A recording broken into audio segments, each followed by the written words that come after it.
할렐루야 샬롬 인사하십니다. 할렐루야 샬롬 샬롬 샬롬 샬롬 샬롬 샬롬. 하나님 사랑합니다. 여러분 주 안에서 사랑합니다. 오늘 열왕기하 16장 말씀이죠.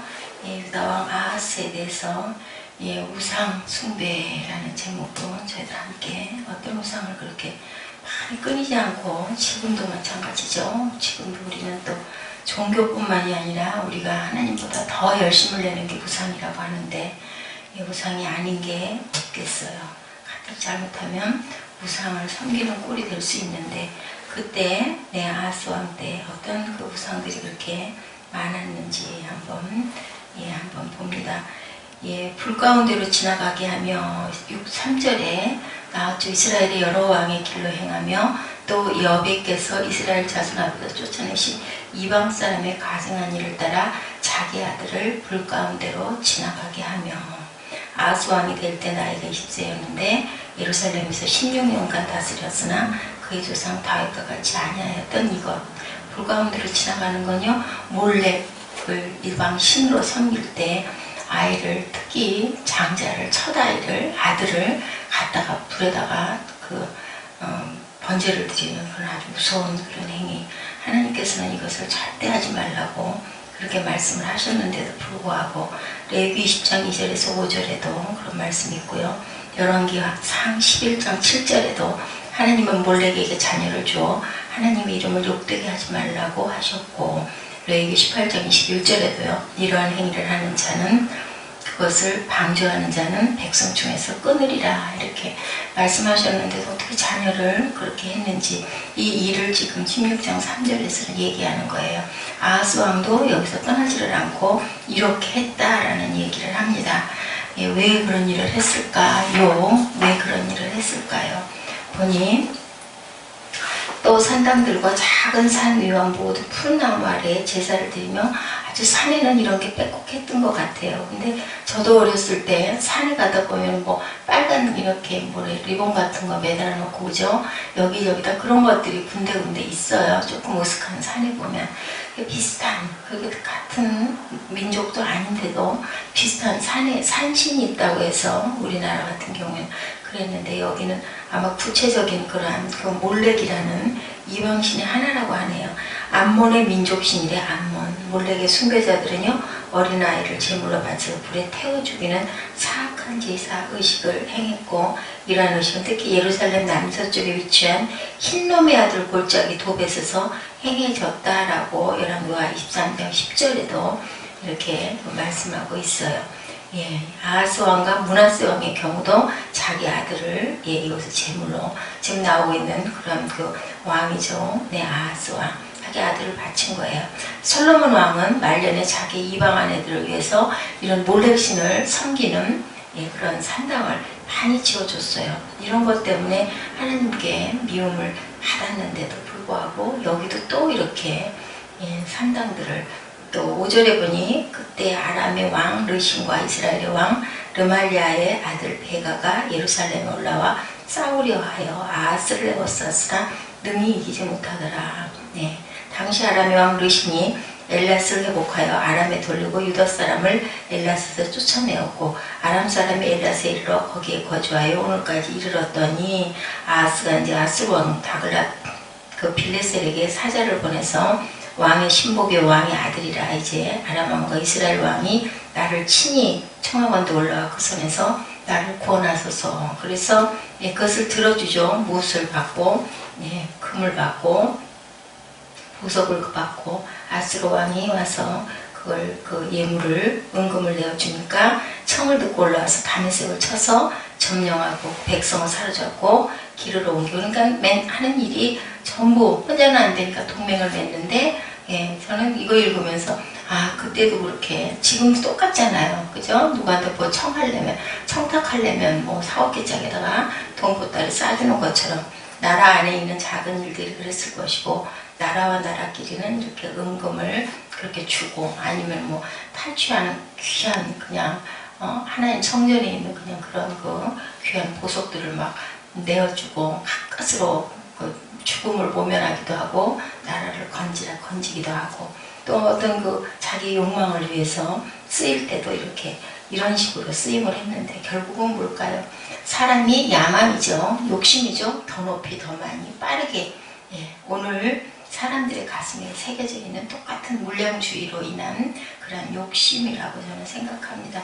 그게 이제 뭐가 돼요? 우상이 되는 거죠. 지나치게 평생을 그렇게 그 우상에 빠져가지고 거기에서 헤어나지 못하고 참 무서운 거예요. 보면 어제 그 영화처럼 그렇게 가족을 정말 너무너무 저는 감동을 너무 웃기도 많이 웃었지만 그 아버지의 그건 욕심이라고 볼 수 없죠. 그죠? 내 가족을 지키고 또 그 가장 기본적인 거죠. 자녀들에게 좀 인정받고 싶고 그것 때문에 또 상처를 받기도 해요. 힘이 없는 그 가장들이 그런 경우가 많아요. 뭐 엄마들도 당연히 그런 부분이 많고 남편에게 무시를 당했거나 자식이 커가지고 이제 아무래도 엄마보다 훨씬 더 좋은 신세대에 살고 교육도 바로 받고 했으니 엄마는 9세대인데 그러다 보면 그것도 모르면서 하다 보면 마음의 상처를 받기도 하는데 당연한 부분이에요. 그런 기본적인 건. 근데 이제 여기서는 보니 어떻게 자식을 제물로 바칠 수가 있을까? 무엇에 대한 열심일까? 그 제물로 바쳐서 뭐 하고 싶어서 나라를 잘 되게 해달라? 아니면 뭐 쉬운 얘기로 우리 그 교회들도 마찬가지예요. 교회 부흥 그거 잘못 부흥하게 하려고 애쓰고 기쓰다 보면 똑같은 그런 현상이 일어나는 거죠. 뭐 자식을 재단에다 바치는 것까지는 아니더라도 엄청난 비리들이 엄청나게 많이 일어나고 있고 아주 우연히 제가 어젯밤인가 그젯밤에도 봤더니 어떤 그 삼일교회 그 목사님인가요? 그분 그 성추행 사건 그거 고소한 사건들 힘이 없으니까 그렇게 고소를 해도 아무런 조치를 취하지도 않고 교단에서도 그 사람을 쫓아내지도 않고 홍대에다가 또 새교회라는 교회를 세워가지고 피켓을 들고 아주 열심히 기자들이 뛰어다니고 그것을 좀 왜냐하면 다른 건 모르지만 이런 사람이 다시 개척을 해서는 안 된다 이런 목소리도 좀 높은데 오히려 또 그쪽 교회 사람들은 절대로 그거는 다 그 루머다 뭐 그런 일이 어디 있겠느냐 또 이렇게 얘기를 하고 그 회의하는 장소에서도 거기는 그 노회죠. 노회 장로회더라고요. 보니까 노회 회의하는 장소에도 다 차단을 해버리고 사람들을 못 들어오게 하고 비밀리에 회의를 하고 그런 무서운 일들이 일어나서 음성 녹음이 나오고 사람이 직접 얼굴이 이렇게 가려져서 나오는 그런 부분을 제가 잠깐 봤습니다. 참 이건 뭘까요? 이거 몰래 종교 방불하지 않은 게 뭐가 있을까? 그 결혼 주례는 왜 서달라고 하고 가가지고 결혼 주례 서달라고 하는 신부를 막 그냥 추행을 하고 아주 무서운 그런 일들을 뭐 어디까지가 진짜인지 아닌지는 모르지만 녹음이 소리가 나서 나오는 걸 보면은 괜히 그런 건 아닐 건데 오히려 아주 그렇게 신고한 사람들이 아주 비방을 받고 핍박을 받았다는 얘기를 많이 제가 들었습니다. 이렇게 부흥하고 싶어서 무상에 아니 그 목사님 같은 경우는 뭐 80명 있는 성도를 뭐 몇천 명까지도 늘렸으니 뭐 더 바랄 나이가 있겠어요? 선한 일을 많이 했었으면 얼마나 좋았을까 좀 안타깝더라고요. 얼굴도 보니까 뭐 되게 음습하고 저는 보기에 인상이 안 좋던데 그렇게 보여서 그랬을까요? 아하스는 살아남기 위해서 아수르의 왕에게 뇌물을 그렇게 바쳤던 거죠. 은금을 왕궁과 성전에 은금을 바치고 또 무엇이든지 다 하겠다 하다 보니까 얼마나 골똘히 나름으로는 고심을 했겠습니까마는 아들을 이렇게 그 몰래 신에게 바치는 제사 드리는 단에 그대로 모방하여 예루살렘의 제사 제도에도 도입해가지고 또 남유다에서도 그런 일들이 일어난 거죠. 아하스 입장에서 보면요, 선진 문물을 받아들인 거예요. 어떻게 보면은 그렇지만 그거는 하나님이 하지 말라고 한 거예요. 그래서 보면 우리가 열심을 내는 부분도 모든 것들이 선한 것 같고 부흥하는 것 같은 일들조차도 그저 방법이 아주 중요하고 하나님 말씀에서 정말 정확하게 그런 거 하지 말라. 아들, 아까 제가 읽어드렸죠. 아들, 자기 자식을 그렇게 바치는 일은 절대 야훼께서 노하신다고까지 성경에 이렇게 나와 있는데도 몰렉을 위한 산당 그런 것들 너희들 하지 말라. 하나님은 몰렉에게 자녀를 주어 하나님의 이름을 욕되게 하지 말라고 하셨어요. 이런 행위를 하는 자나 그것을 방조하는 자는 백성 중에서 끊으리라. 무슨 말씀이기에 너희들 죽는다라는 얘기죠. 어떻게 하나님이 낳아주신 생명을 우리 스스로가 또 그렇게 괴로워서 끊는 우리 생명도, 자신의 생명도 그렇게 하면 천국을 못 간다고 하는데 어떻게 자식을 그럴 수가 있냐는 거죠. 상상을 할 수가 없는 일인데 그 시대에는 있었죠. 얼마나 배가 고프면 아기를 삶아서 오늘은 내 아들, 내일은 네 아들 먹자 그러고 그럴 정도로 그 전부 성경의 하나님 말씀에 위배되는 짓들을 한 거예요. 모두 다 그 목숨이 살아있으면 뭐합니까? 사흘 굶어 도적질 안 하는 사람 없다 소리는 있기는 하지만 인간이면 있을 수 없는 일들이 이렇게 많이 구약에 일어났죠. 아수르의 제사드리는 그 단을 그대로 모방한 것인데 그것은 바로 패망으로 가는 길이고 죽음으로 가는 길이었던 것을 모르는 거죠. 그 열심히 옳은 것인지 아닌지 판단한 기준 뭐예요? 아무리 좋아도 어떻게든 하나님 말씀에서 아닌 것은 아무리 성공하는 길이라도 하나님 말씀에 아닌 것은 하면 안 되죠. 아무리 놀러가는 거 좋아도 주일은 꼭 지켜야 되는 거죠. 쉬운 얘기로 간단한 예로 정말 피치 못해서 어디로 가더라도 예배는 주일 예배는 어디서든 꼭 드려야 된다. 저희도 그랬던 기억이 있어요.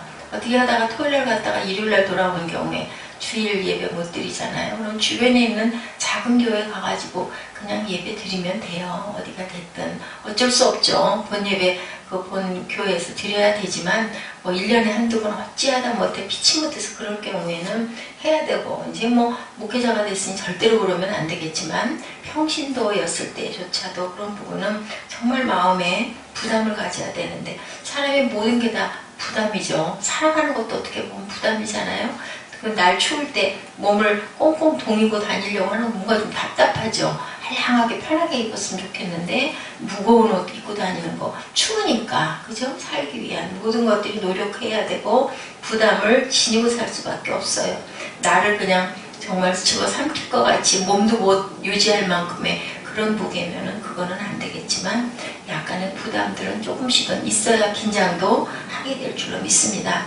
그 수단이 정당한 것이어야 하는데 정당한 방식이 아닌 것으로 살아남으려 하였다면 그것은 우상인 거죠. 그죠? 정직하지 못한 방식으로 진급하고 돈을 벌었다면 그것은 내 우상을 숭배한 거라고 밖에는 볼 수가 없는 거고 하나님이 그거 축복하시겠냐는 거죠. 그래서 그렇게 번 돈은 하나님께 드려도 하나님이 받으시지 않는다고들 그렇게 깨끗한 것, 내가 땀 흘려 노력한 것을 하나님께 가장 좋은 것으로 드리는 게 바로 예물이죠. 이렇게 교회의 부흥도 우리가 깊이 생각해 봐야 합니다. 아하스가 성전의 제사의 변화를 가져왔다는 것, 눈여겨봐야 되는데요. 성전 제사를 부흥케 한다고 생각했지만 사실은 그거는 옳은 게 아니었다. 그래서 우리가 참 보면 아주 좋은 모습인 것 같지만 열심히 특집인 것 같지만 하나님이 전혀 기뻐하시지 않는 것들이 너무 많은 거예요. 이 아하스뿐만이 아니라 우리가 어떤 것을 행할 때도 마찬가지죠. 보니까 자기 어떤 교회에서도 프로그램, 아주 좋은 프로그램들을 많이 만들어가지고 막 이렇게 하면은 부흥이 될 거야. 또 초빙 강사들, 헌금마니아라는 설교 잘 하시는 분들 모셔다가 성전 건축하려고 할 때 막 그런 분들 많이 모셔오죠. 그렇게 엄청나게 부흥사들 얼마나 잘해요. 막 뜨겁게 열정적으로 막 작정시키잖아요. 그러면 감동받으니까 막 작정하죠. 그렇게 하고는 나중에 그거 못 지키면 얼마나 스스로도 부담이 되고 그걸로 인해 막 빚내고 그런다고 그래요. 그러니까 그런 부분의 것들도 사실은 하나님이 기뻐하시겠느냐. 참 조심스러워요. 헌금 드리는 거 얘기할 때. 그거 헌금하는 거 좋은 거 누가 몰라요. 그죠? 근데 너무 힘들어서 못하는 사람도 시험이 드는데 그렇다고 해서 또 그거 11조나 이런 부분 헌금에 대한 거를 설교를 안 할 수도 없는 거예요. 온전하게 알기는 해야 되니까. 그렇기 때문에 그것들을 우리가 정말 내 입장에서 내 부분에 내 마음에 얼마만큼의 감동이 오느냐. 제가 어제도 웃는 말을 한마디 하고 넘어왔지만 예배 너무너무 힘들면 그냥 쉬세요인데 목회자들이 그렇게 했다가는 교회 남아날 성도 하나도 없다라는 거죠. 조금쯤은 힘이 들어도 그렇게 훈련하고 가다 보면 그냥 당연히 예배 드리는 거. 참 저는 어떻게 하고 왔었나라는 것을 늘 생각하는데 감사한 거는 예배가 그렇게 좋았어요. 그냥 어느 순간인가부터 어려서부터 그랬던 것 같아요. 예배 드리면 몇 번을 드리든 기도원을 가도 다 끝까지 참석을 하고 이제 어느 그 시점에서는 그 기도하느라고 뭐 예배 때마다 드리지 않고 이랬던 적이 물론 많이 있었지만 공부를 하고 할 때는 있었지만 그냥 그런 게 없이 부담 없이 그냥 성도 생활할 때는 예배는 무조건 어떤 예배나 근데 이제 온전치 못하게 가끔 예, 그 귀 들릴 때 그런 거는 가리죠. 안 하죠. 그러니까 일단 내가 누구 어떤 목사님이 어떤 예배를 내가 자주 잘 들어야 되겠는지는 그게 가든 안 가든 영적인 멘토는 잘 우리가 그 부분의 분별을 잘해야 되죠. 사람이 갈수록 더 많은 돈이 있어야 살고 좋은 차를 타야 살고 점점 우리 얼마나 생활이 윤택해졌어요. 그러다 보니까 그것도 또한 더 커지는 거예요. 네. 갈수록 좋은 곳에서 점점 나은 곳에서 교회도 숫자가 늘어야만 은혜가 있다고 생각 당연하죠. 뭐 사람이 많으면 얼마나 그냥 뜨겁겠습니까? 좋죠. 그것이 절대는 아닌데 사람들은 강박관념에 사로잡히죠. 목회하시는 분들 특히 개척하시는 분들 다들 그래서 그게 예의래요. 뭐 성도가 얼마나 부흥되셨습니까? 출석 성도가 얼마입니까? 뭐 이게 그냥 예의래요. 말하지 않는 게. 그거는 예의라는 게 아니라고 그러더라고요. 이런 강박관념으로 자기 열심으로 거짓을 자행하는 사람이 아니라 조용히 하나님의 음성을 들을 줄 아는 그냥 그런 마음이 들어요. 또 그걸로 인해서 또 그게 하나의 핑계가 돼서는 안 되겠지만 그냥 그죠? 단정하게 어떡하겠어요. 열심히 최선을 다하기는 하겠지만 내가 할 수 있는 최선을 다하는 거고 할 수 없는 최선 해봐야 얼마나 하겠어요. 한두 번 할까요? 두세 번 할까요? 그러다 주저앉겠죠. 내 마음에 감동이 오는 대로 열심히 한 사람이라도 은혜 끼치고 기르고 그리고 내 마음에 할 수 있는 대로 최선을 다해서 경건하게 예배 드리는 거 이렇게 가다 보면 또 여기서 탄생하는 그런 그 생명들이 더 큰 일도 또 많이 이룰 수도 있을 거니까 야고보서 1장 14, 15절입니다. 오직 각 사람이 시험을 받는 것은 자기 욕심에 끌려 미혹됨이니 욕심이 잉태한 즉 죄를 낳고 죄가 장성한 즉 사망을 낳느니라 라고 이렇게 얘기하고 있어요. 톨스토이 작품 중에 이런 글이 있어요. 어느 농부가 1,000루블만 내면 그가 종일 걸을 만큼의 땅을 차지한다라는 그런 소문을 듣고 찾아갔다고 그래요. 그랬는데요. 조건이 하나 있대요. 돌아갔다가 땅을 네가 가고 싶은 만큼까지 갔다가 해가 지기 전에 원점으로 돌아와야 된다라는 게 한 가지 딱 조건이었대요. 뭐 좋죠. 갔어요. 이 농부가 가가지고 1,000루블을 내고 이제 탁 시작을 했어요. 근데 정말 비옥한 땅들이 많더래요. 어땠을까요? 이 땅 저 땅에다가 깃발을 내 땅이라고 깃발을 꽂고 돌아올 시점쯤이 돼서 돌아오려고 하다 이렇게 보니까요. 아우 또 평이 하나가 아주 비옥한 땅이 눈앞에 펼쳐져 있어요. 거기 것만 얼른 이것만 하고 내가 가야 되겠다. 그리고 가가지고 거기다가 팻말을 탁 꽂고 그냥 급하게 땀을 흘리면서 해지기 전에 안 돌아오면 안 되잖아요. 1,000루블이나 냈는데 막 뛰어오고 막 헐떡거리면서 왔다 그래요. 정말 다행히 해가 막 지려는 순간에 출발점에 결국 도착했는데 어떻게 됐을까요? 그만 푹 쓰러져 죽고 말았대요. 우리 인생의 모습이 그런 거죠.